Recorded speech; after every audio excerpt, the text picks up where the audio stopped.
The challenges associated with 1,000-foot setbacks are this. As I mentioned, Chesapeake has 24 current pad sites in the city of Grand Prairie. With 1,000-foot setbacks, 17 of those existing pad sites would be condemned in a sense. Drilling would not be allowed on 17 of those 24 pad sites. And 3 of the 4 proposed pad sites would also be prohibited with 1,000-foot setbacks. Looking at those 17 pad sites, there's 107 wells that Chesapeake could drill off of those 17 existing pad sites that are currently here in the city that we've currently developed that would no longer be able to be developed. And on the proposed sites, there are 35 wells that would not be able to be drilled or developed. Basically, you're looking at about 6,600 acres of minerals that would be stranded and would not be allowed to be produced in that total development plan that Chesapeake has put together. And that's just Chesapeake. That's not other operators as well who are active in the city of Grand Prairie.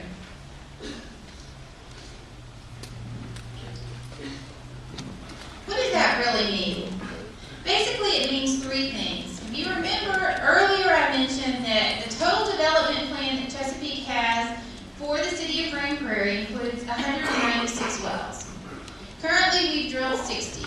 That's about a third. So what does that mean? 2/3 of the wells planned to fully develop those 9,200 acres, which includes your minerals, in Grand Prairie would be stranded. How many are too many? $240 million in royalties that would go out to you and your neighbors and businesses would be left basically under our feet. To put that into perspective, that's an average well in the Barnett produces about 3 BCF, which is 1 billion cubic feet of natural gas.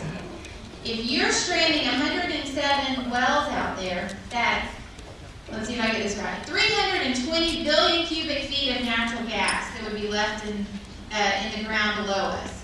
That's enough natural gas to heat to power every home in Grand Prairie for over 50 years.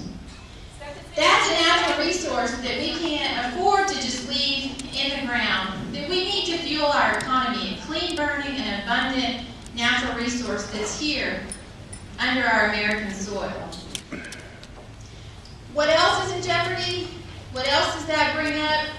There is a clause in everybody's lease that calls for force majeure. That's a legal term that probably many of you have never heard before.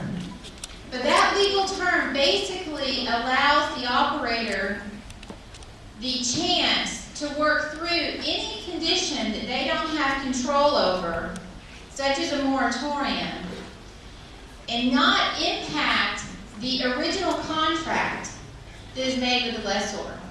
Okay, let me try to say that a little more clearly. Basically, force majeure is a legal term that extends the lease for an indefinite period of time, that a source outside of anyone's control, being the operator's control, is made.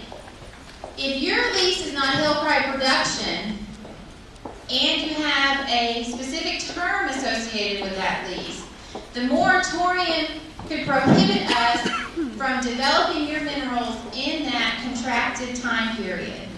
And so Chesapeake will invoke force majeure on those leases in the city of Grand Prairie. Does that affect everybody? No, but that could affect some mineral owners in the city. And I see some questions, but like I said, I'd ask you to kind of keep your question till the end and talk to us one-on-one. We can explain that a little bit further. Ma'am, we will be heard. Maximizing Shut us the... down. Go away.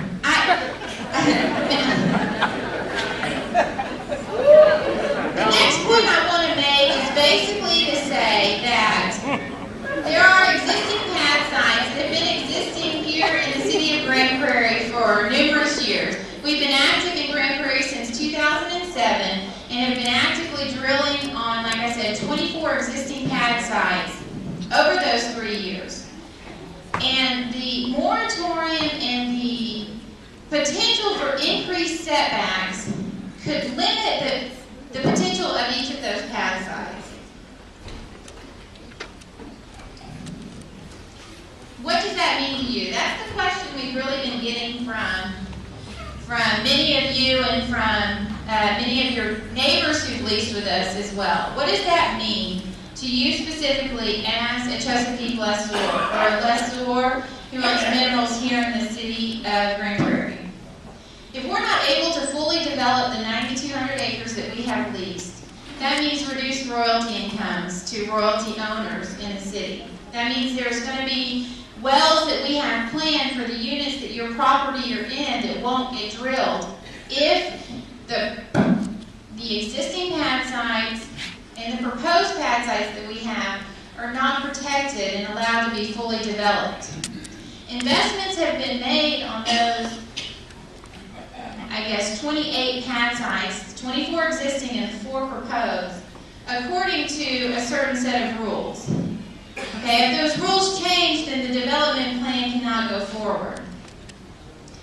That means reduced number of wells, reduced royalties to each of the lessors. And that's important to not only each of you individually, but important to our local economy as well. I read recently in the paper some stats that came out from the U.S. Department of Labor saying that our national unemployment rate is at 9.8. But does anybody know what our local unemployment rate is? It's 2 percentage points lower than that. It's at 7.9. And a lot of that is a direct result of the natural gas industry. 53,000 people in Fort Worth, Grand Prairie, and Arlington alone work directly in the natural gas field. And that tens of thousands of more work indirectly. And that's not even looking at the local restaurants and hotels that are also benefiting from the employees of this industry. Imagine if that went away.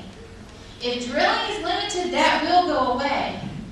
Barnett is not the only natural gas shale play. I'm sure you've heard, if you read the newspaper, you read the national headlines, that there's numerous other shale plays or unconventional gas plays in the United States that are competing for the rigs.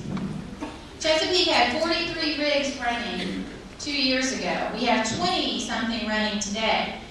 And if the number of wells that we have planned for these communities reduces, that number of rigs will be reduced. Less wells drilled, less royalties to royalty owners. If you read the local or national headlines, you know that the economy is being enhanced by the Barnett Shale. There's no doubt about that. Chesapeake specifically strives to support the communities in which we work. We are supporting the Grand Prairie Lights here in the city of Grand Prairie. We work with the school districts. We strive to be available to answer questions when the need arises. Host meetings like this. We have staff members specifically designed to answer calls and questions from our lessors to enhance the quality of life and to be able to communicate directly with you, our lessors, who we have contracts with. Looking at case history, and I couldn't pull individual stats on each of you, so I kind of pulled, some stats on entities that would impact each of your lives. The Grand Prairie ISD owns a total over 650 acres, and they've been able over the last few years to lease about 28% of those acres to this date. And they've received leasing bonuses. They haven't yet started receiving royalties, but they've received leasing bonuses that have helped with facilities and programs for each student in that Grand Prairie ISD. Reduction in number of wells that could produce those minerals that the Grand Prairie ISD owns would reduce those royalties that are coming in to impact those programs in a positive manner.